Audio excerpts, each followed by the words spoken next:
വന്നിട്ടേ ഉള്ളൂ 5 gram collect ചെയ്യാൻ. പാവം തായോളികൾക്ക് ഒരു പറയും കിട്ടിയില്ല, അതറിയോ? പിന്നെ നിന്റെ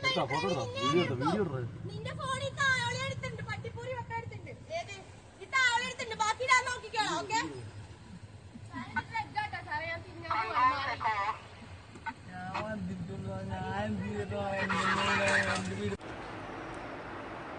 ലഹരിമരുന്ന് കഴിച്ച് നാട്ടുകാരെയും പോലീസിനെയും ആക്രമിച്ച യുവതിയും യുവാവും പോലീസ് പിടിയിലായി. കോഴിക്കോട് വെള്ളയിൽ ഹാർബർ കല്ലിങ്കൽ വീട്ടിൽ സുഹറയുടെ മകൾ റിസിലി 23 വയസ്സ്, പാലാരിവട്ടം കടന്ത്ര വീട്ടിൽ ഉദയന്റെ മകൻ പ്രവീൺ 28 വയസ്സ് എന്നിവരാണ് പാലാരിവട്ടം പോലീസിന്റെ പിടിയിലായത്. റിസിലി പോലീസിനെ കത്തി കാണിച്ച് ഭീഷണിപ്പെടുത്തുകയും പോലീസ് വാഹനത്തിന്റെ ചില്ല് തകർക്കുകയും ചെയ്തു.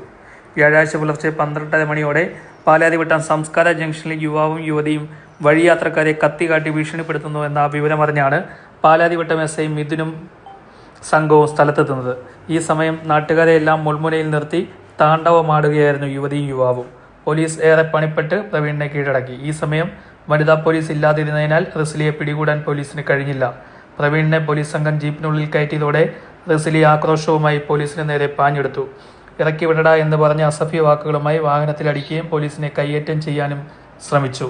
പിന്നീട് കൂടുതൽ വനിതാ പോലീസുമായി പോലീസ് എത്തി റിസിലിയെ അറസ്റ്റ് ചെയ്യുകയായിരുന്നു.